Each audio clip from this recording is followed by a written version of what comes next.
Now available in paperback and e-readers, John Haynes' Illuminati, the man who rules the world, takes on the head of the global elite in this all-new action-packed John Haynes series adventure. Get your copy of John Haynes' Illuminati in paperback and e-readers at Amazon.com and online booksellers everywhere.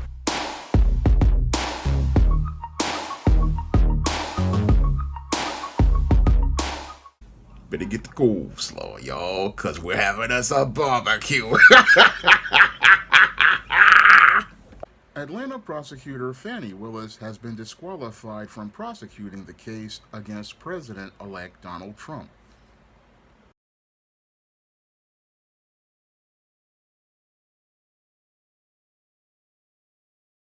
Jumping now to our map in Georgia, where the Court of Appeals ruled to remove Fulton County District Attorney Fani Willis from the 2020 election case against President-elect Donald Trump. This marks a major reversal in the trial judge's decision that allowed her to remain on that case. CBS News reporter Jared Eggleston has all the details. This is a major blow to the Fulton County District Attorney's Office. Fani Willis being removed from the case by the Georgia Court of Appeals. Now, this removal is a long time coming after Trump and several of his co-defendants alleged that Fani Willis had an improper relationship with a special prosecutor on the case, Nathan Wade. Those allegations earlier this year sent the case into a tailspin, pausing it just months before the election. Ultimately, the judge in the case decided that Fani Willis could stay on the case if the special prosecutor that she was in a relationship with, Nathan Wade, resigned. That he did. But Trump and those co-defendants, they took it further up to the Georgia Court of Appeals, saying that there was an appearance of impropriety and that Fani Willis could no longer try this case. The Georgia Court of Appeals siding with them in an order today, saying that there is this impropriety that exists and that the DA can no longer prosecute the case, not only herself, but her entire office. The case will now go to what's called the Georgia Prosecuting Attorneys Council. There, they will make the decision and assign it to another district attorney in the state of Georgia. But that doesn't necessarily mean that the case will continue. The district attorney that it's assigned to could decide to focus it down. There were several co-defendants in this case. They could decide to dismiss some parts of the indictment. They could also decide that they don't have the resources themselves to continue prosecuting the case and dismiss it all together. This is a major win for the Trump team today, who in recent weeks, his attorneys had even called on Georgia Governor Brian Kemp to dismiss the indictment altogether. The governor has not made any comment on that claim just yet. Meanwhile, Trump's attorney has responded to this ruling. He said in part, quote, as the court rightfully noted, only the remedy of disqualification will suffice to restore public confidence. This decision puts an end to a politically motivated persecution of the next president of the United States.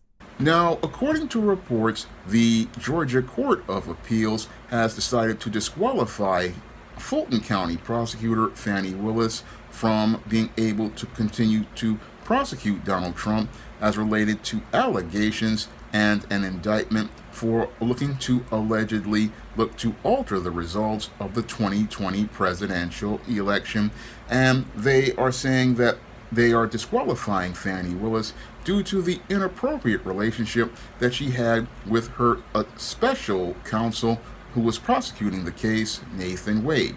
And they are using this grounds to disqualify Fani Willis, who in recent days was said to have gone out here continuing to look to pursue her criminal case against Donald Trump as related to the indictment as related to him looking to go out here and alter the 2020 presidential election results. However, all of those efforts have seemed to have ended with this whole disqualification of Fani Willis as the lead prosecutor in this case. And with the disqualification of Fani Willis, there's a probability that this case basically will go nowhere now that Donald Trump has been elected to become the 47th president of the United States and is set to go out and take the oath of the Oval Office on January 20th, because the options for the prosecutors basically are going to set them back for several years, because they basically have to start their case over from scratch. Moreover, they have to find a new lead prosecutor, and they have to find a new lead prosecutor to prosecute this case. So, on a technicality, this whole case may basically be coming to an end as related to these charges against Donald Trump for looking to again allegedly look to alter the results of the 2020 presidential election. And with this case, it basically looks like as related to the law, it's technically about the whole situation as related to Fani Willis and her relationship with her lead prosecutor Nathan Wade being the reason for disqualifying her. But when I take a critical look at this entire case, I believe the reason why why Fani Willis is being disqualified is basically because white supremacy basically wants an end to this case, and they want an end to this entire case so that they can get back to business as usual. Now, when it comes to many of these black prosecutors, I basically saw the handwriting on the wall when they were all being sent out here to go out here and look to prosecute Donald Trump. When I saw the people like Attorney General Letitia James, Alvin Bragg, and Fani Willis being sent out to be the lead prosecutors of these cases, I already knew that the jig was up as related to these cases, because if these cases were serious, they would have had white men go out here and file these charges. But what white supremacy does is that they love a good punchline of a joke, and they basically sent all three of these black bootlicks out here like the Three Stooges, and sent them out here to believe that they actually had a chance of going out here and prosecuting a former president as related to charges of these related cases, and wanted us to believe that these black bootlicks would basically have a chance of actually getting anything to stick in the system of white supremacy against a white man. And with this whole case, Fani Willis basically thought that she could go out here and be able to use this case, just like Letitia James and Alvin Bragg thought they would be able to elevate their social status in the system of white supremacy. That's what these black bootlicks basically thought.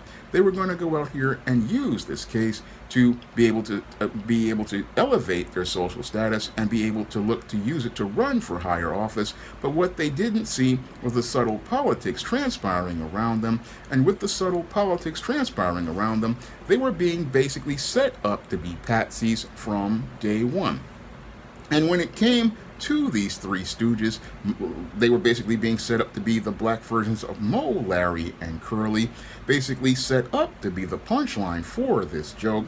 And sadly, when it came to Fani Willis, she's basically the Curly of the trio, because she couldn't see the whole situation going sour after the defeat of Kamala Harris and the federal prosecutor, Jack Smith, basically closing his case.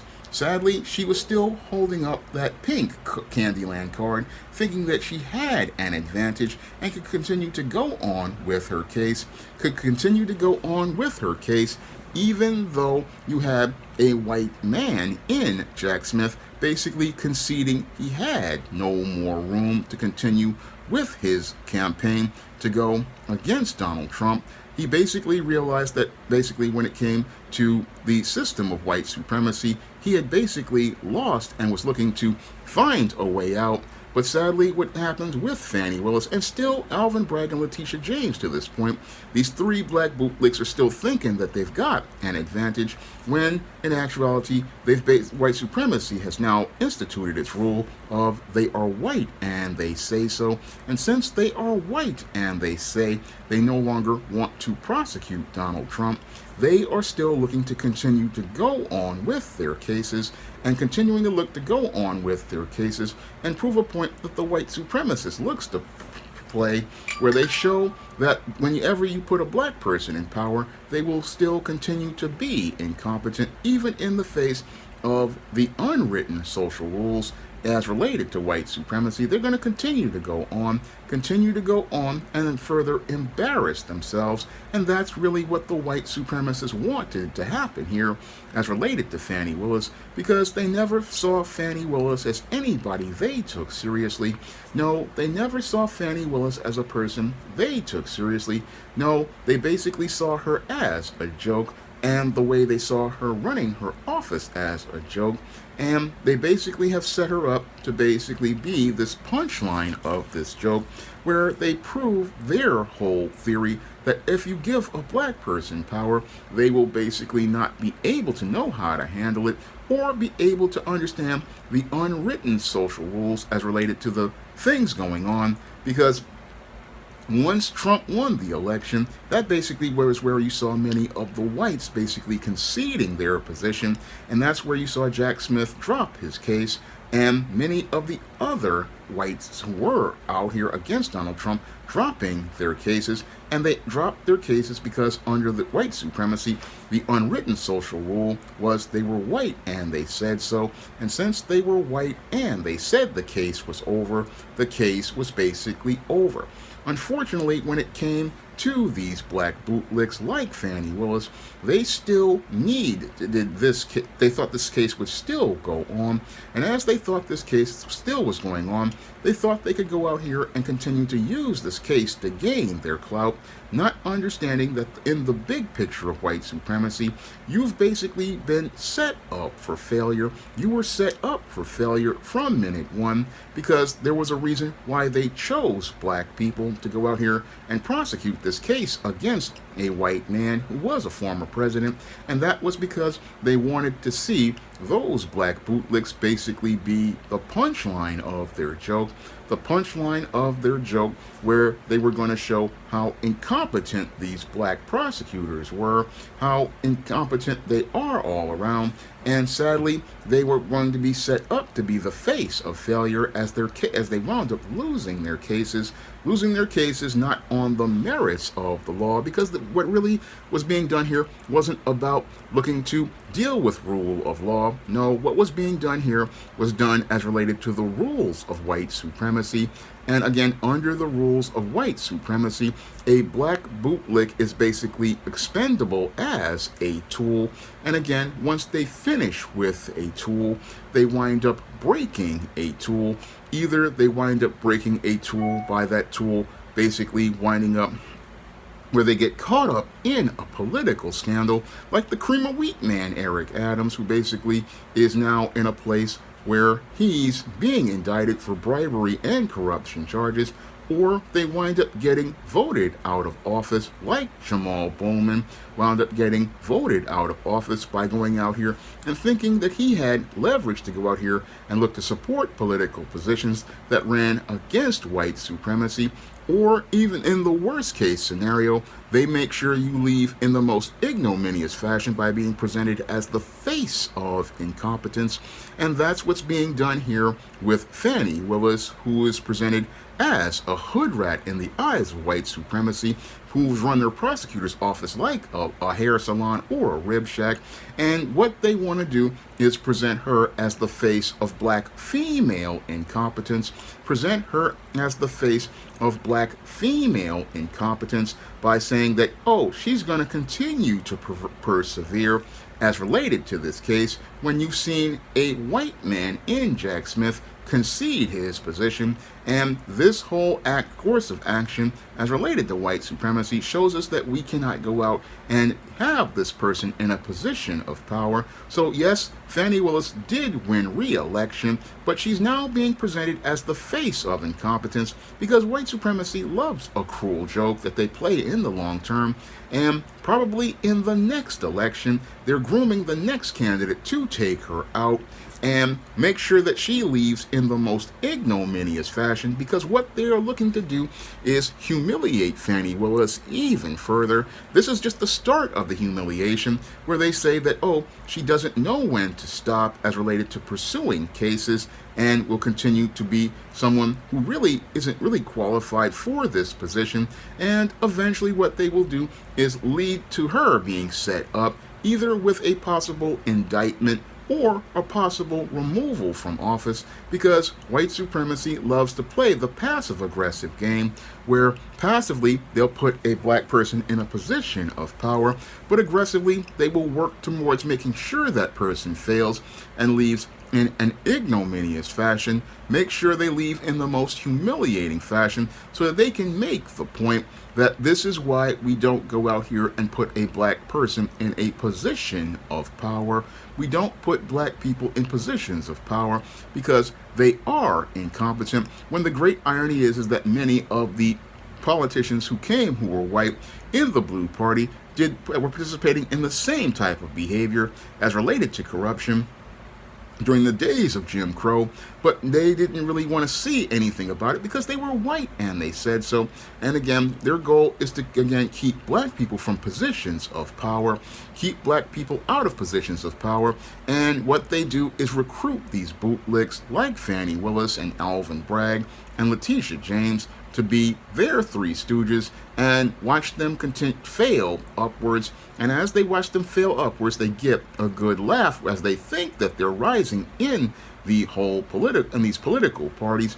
But what they are doing is they're going to go nowhere because the system of white supremacy basically wants them to go nowhere, and they want them to go nowhere because when it comes to white men, again, they're never going to let a black person have that kind of power to say that they can go out here and destroy the life of a prominent white man. That's where Fani Willis made her mistake. She thought that she was going to be able to take down the president of the United States. She thought she was going to make her name and clout chase on that whole point. But anybody who knows the subtle politics transpiring around America as related to the system of white supremacy knew she was being set up for failure from minute one. She was being set up for failure from minute one because once they picked a black person to be the one to go out here and look to prosecute this case, they were basically setting her up to fail from minute one because, again, if they were serious about their case, they would have gone out here and got white men in those positions. But the whole thing is this woman couldn't see the chess game, and she couldn't see that she was a pawn on the political board. She couldn't see that she was a pawn on a political board, and a pawn on a political board that they basically wound up here and found information to basically look to derail her case as related to saying, oh, you had this relationship with your lead prosecutor as related to this case, and that's inappropriate. That was the technicality that they were looking to, again, make sure that this case would go nowhere, because they never really wanted to prosecute Donald Trump, I believe. No, what I believe they wanted to do was go out and look to scare Donald Trump from being able to run in the 2024 election. Unfortunately, they couldn't scare Donald Trump from running in this election, and after he won, they wound up backing completely off. And once you saw the federal guys backing off, the state guys were supposed to fall back. But sadly, when it comes to black bootlicks, they don't know to see the big picture as related to the political chessboard. And since they don't understand the political chessboard or the rules of the subtle politics transpiring around them, they think that they've got an advantage and are going to gain favor when they never had any favor with white supremacy. No, white supremacy never really wanted to prosecute Donald Trump. They never wanted to put this man in prison, because if they put him in prison, they would be not able to go out here and have advantage of those goodies and giveaways and things as related to the law. No, the left wouldn't be able to take advantage of those goodies and giveaways as related to the law that they benefit from, like Joe Biden did with his son Hunter Biden, because both sides need the laws and rules to be unfair. They need everything to be unfair because it benefits them. And they don't want a system of justice. No, when it comes to white supremacy, they don't want any sort of fairness or anything as related to right. And again, this is where Fani Willis didn't really see where things are going, and she doesn't see how bad things are going to go for her. No, she doesn't see how she's just been played to be a patsy on the board of white supremacy, a patsy and a pawn who's possibly going to be taken off the board, and taken off the board in the most ignominious fashion that can ever be presented by this system of white supremacy. And this is why you don't make deals with white supremacy, because white supremacy, like the devil, basically is a system of lies, And there's no way to go out here and beat the father of lies by telling lies. The only way to defeat the system of white supremacy is with truth. And sadly, Fani Willis made a deal to go along with the lies, and now she's basically reaping what she sowed, greater than what she sowed, later than what she sowed, and will possibly suffer, again, a humiliating defeat in the future. Now, if you want to learn more about the subtle politics transpiring around you regarding race, you can pick up my novel, The Temptation of John Haynes, on Amazon.com in paperback and Kindle format. You can also find The Temptation of John Haynes at other online booksellers like Draft the Digital, Google Play, Barnes & Noble, and big box retailers like Walmart and Target. And if you'd like to see me make more videos taking bootlicks to the barbecue, you can drop a donation to the Patreon, the PayPal, or the Cash App by clicking the links in the description box. That's all I have to say for this video. You can comment, rate, and subscribe. Now available in paperback and e-readers, John Haynes, Godbreaker. The man who rules the world takes on the Asgardian god of thunder in this action-packed, all-new John Haynes series adventure. Get your copy of John Haynes, Godbreaker in paperback and e-readers at online booksellers everywhere. Support Black-owned and Black-operated digital broadcast media. www.niceradionetwork.com. Nice Radio Network, broadcasting 24 hours a day, 7 days a week.